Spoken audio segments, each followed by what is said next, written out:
Hi there, have you ever wondered why native English speakers do not understand me? This is such an important question.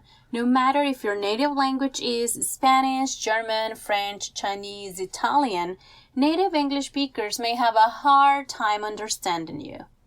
But why? Why is that? Why does that happen? Hello, and welcome. I'm Gabby, and I'm an English teacher with a superpower. I'm a non-native English speaker who has been teaching English for more than 15 years. I decided to create this podcast to help improve your professional English so you can communicate effectively and confidently at work.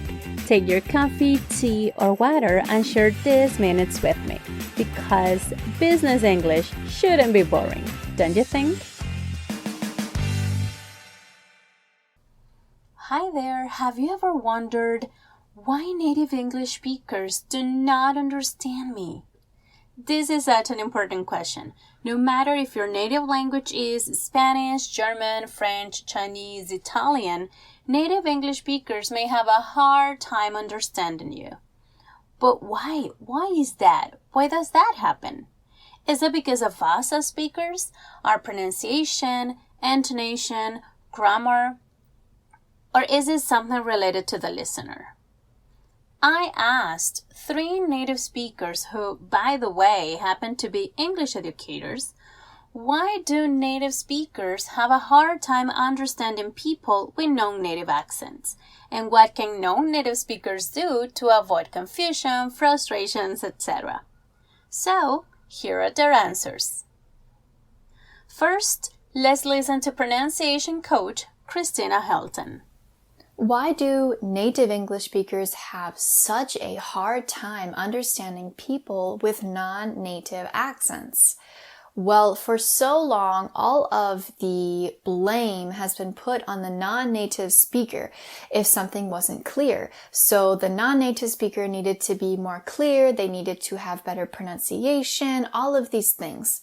But we are forgetting that in conversation, it takes 2 people. A speaker and a listener, and the listener has just as an important role in understanding and being a good communicator.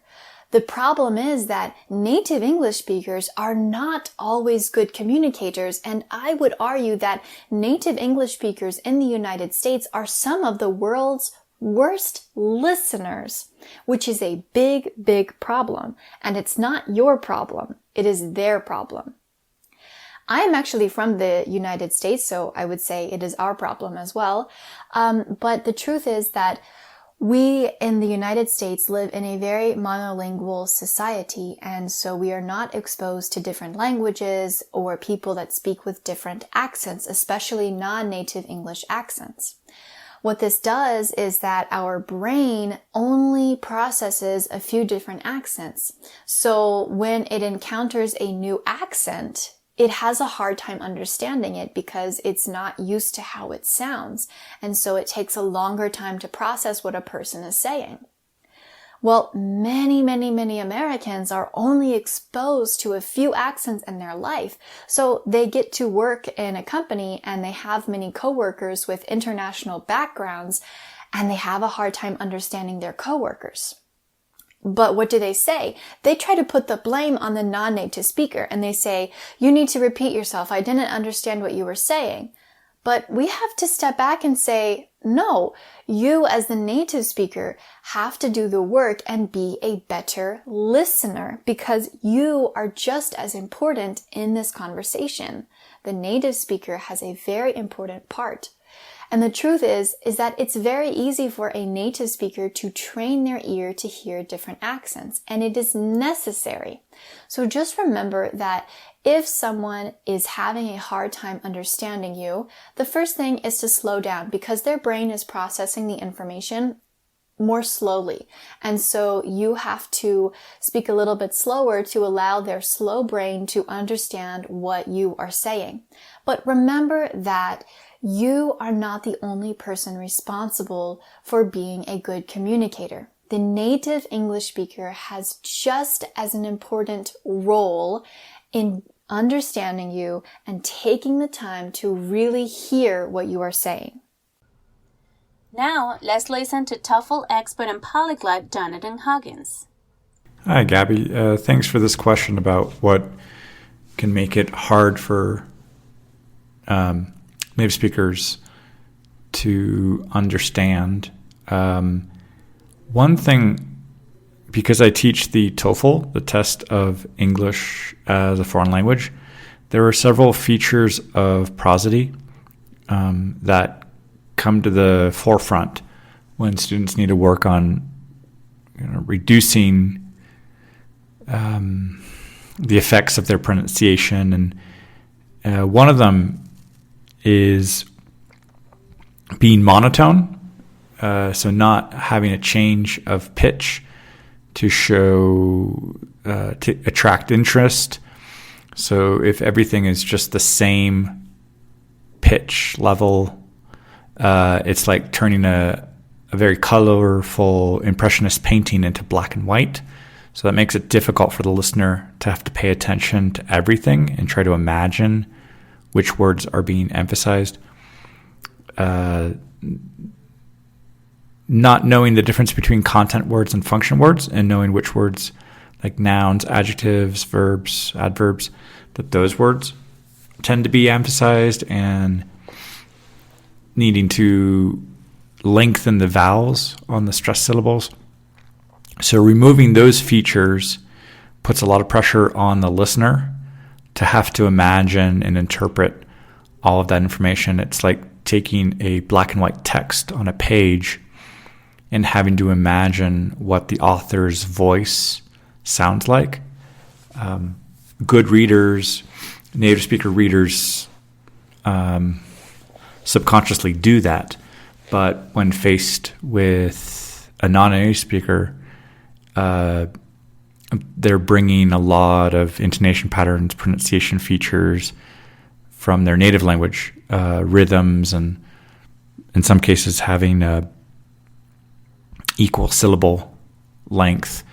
Those are features that are not common in English, and that puts a lot of pressure on the listener to decode and try to interpret what's going on.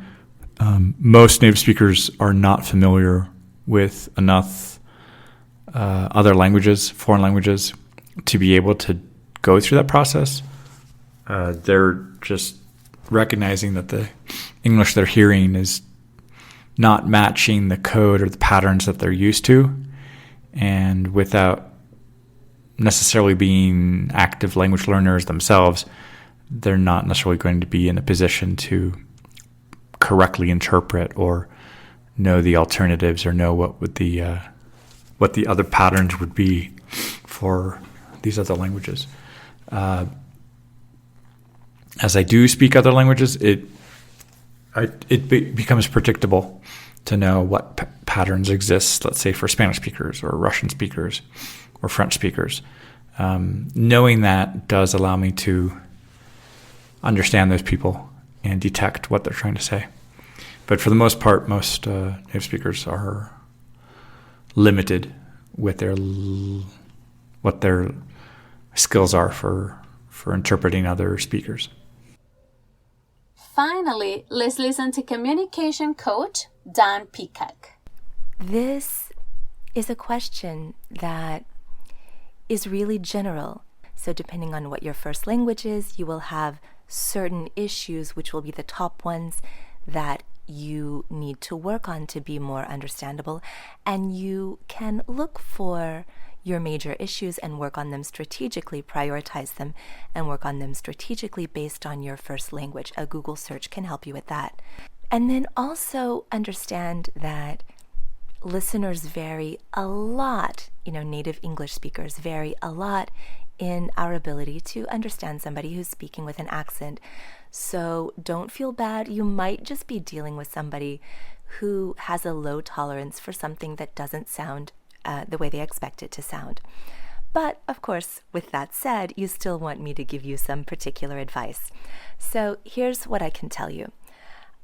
Beyond looking for issues that are particular to your native language, which would be probably the first thing to start with, I think that the single biggest reason for failed understanding in communication between a native and a non-native speaker is misplaced word stress. So if you are stressing a word on the wrong syllable, it can be really hard for native speakers to figure out what word you're saying. So if your native language is one where words don't have such clearly defined syllable stress, this is definitely something that you want to pay attention to and discover which words you might be stressing on the wrong syllable. And when you fix that, you will do a huge amount to making yourself more understandable to native English speakers and also non-native English speakers. Now, another thing that people need to watch out for is pronouncing things based on the spelling, which I know is almost impossible to avoid. So I would recommend just set aside some amount of time to listen to something around a topic that you need to communicate about, and listen very closely, pausing from time to time and repeating what the person just said and trying to match their pronunciation.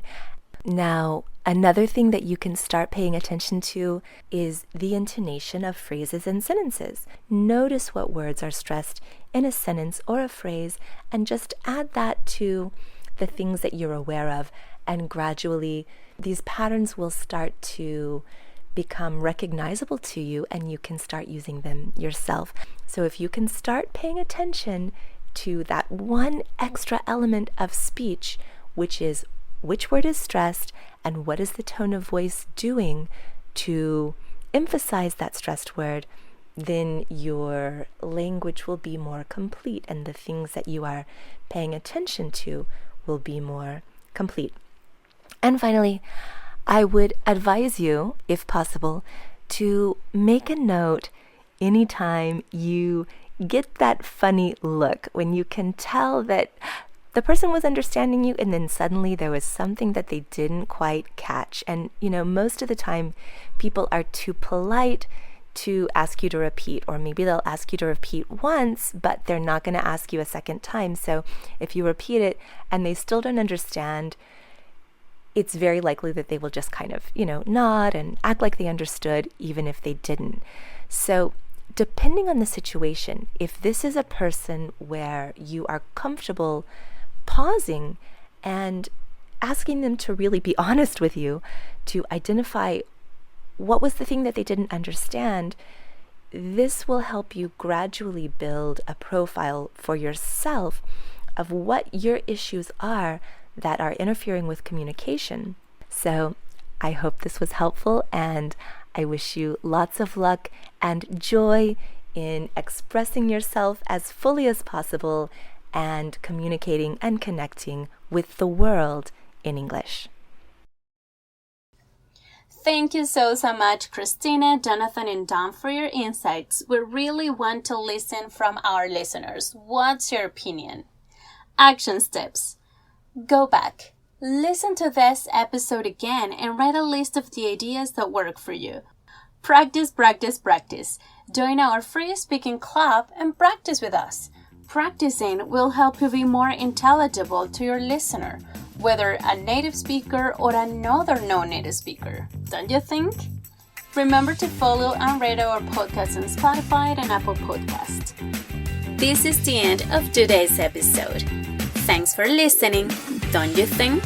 A Business English podcast by Gabby Rincon. Bye for now.